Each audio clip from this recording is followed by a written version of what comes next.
There is a feeling older than words that lives in the space between heartbeats, a fundamental frequency of the human condition.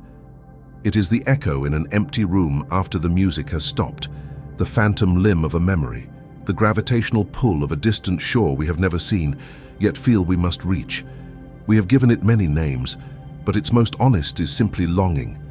It is not merely a hollow absence, but a profound and active presence, a persistent creative force that builds invisible yet unshakable structures deep within the psyche. It is the quiet, tireless architect of the soul. Its blueprints are drawn not with ink, but with feeling.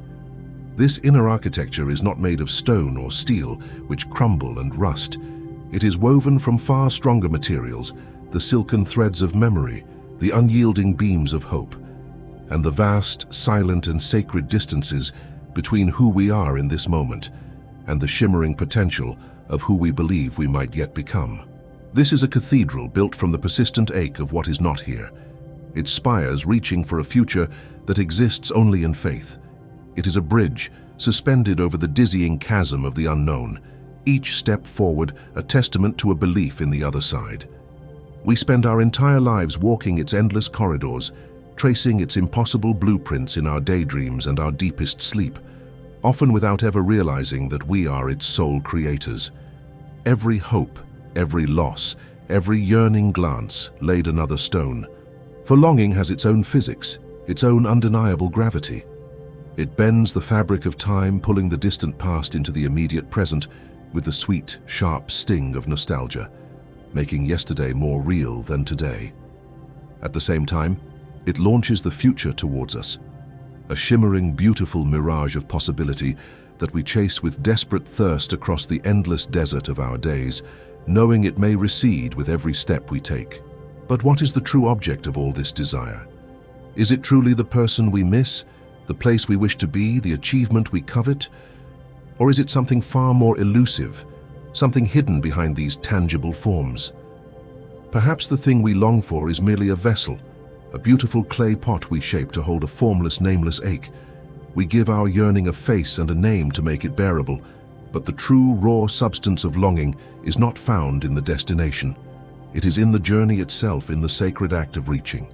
It is the electric tension in the painter's arm just before the brush touches the blank canvas, a moment containing all potential masterpieces. It is the profound, held-breath silence in the musician's heart before the first, perfect note is played, a silence that holds all future symphonies. It is the sacred liminal space of becoming, a crucible where potentiality meets will. And in this space, held between what is and what could be, we are not just tested, we are remade.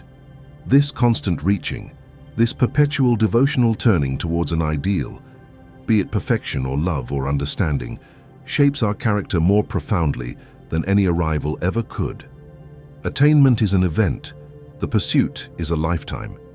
It is the pressure that transforms carbon into diamond. It carves us, chipping away the extraneous and the inauthentic. It hones us, sharpening our senses and our resolve. It transforms the raw, chaotic material of our existence into something with form and purpose, even if that purpose is beautifully, to simply continue the search. To understand this, consider an astronomer from a time long past.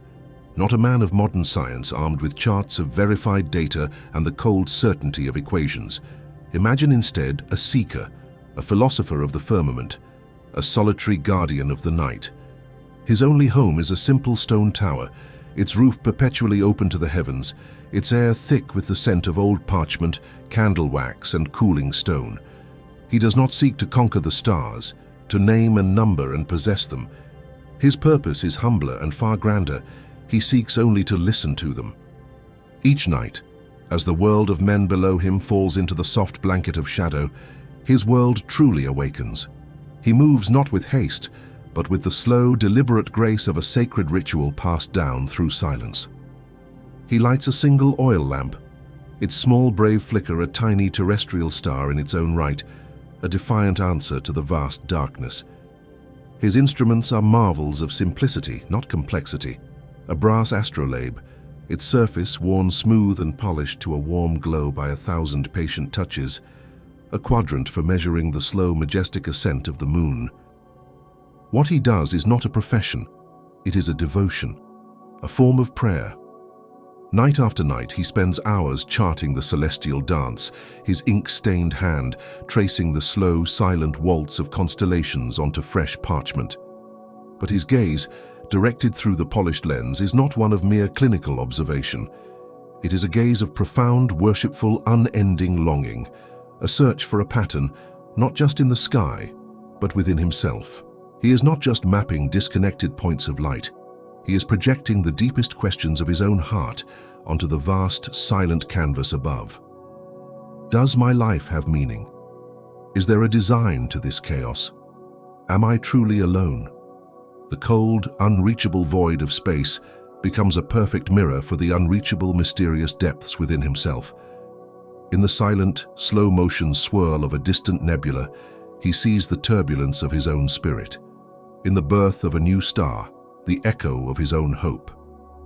In the steadfast, unwavering light of a single pole star, he seeks a compass for his own wandering mortal soul. He longs for a cosmic grammar, a universal language, a single, unambiguous sign that the universe is not a chaotic, meaningless accident, but a coherent story in which he too has a part to play, a single line to speak.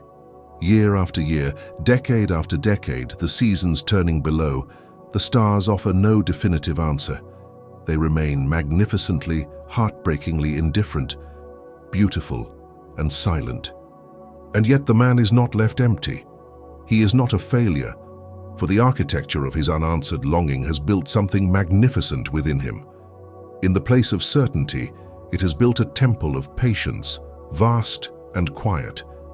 In the place of answers, a fortress of humility, impenetrable to the arrogance of knowing.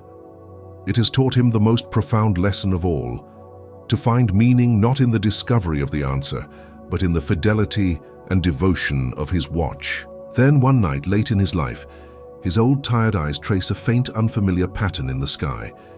He checks his charts. It is not there. A new constellation, or one he has never noticed. It is a simple walking figure made of a few faint glowing stars. A traveler, a wayfarer crossing the infinite cosmic sea.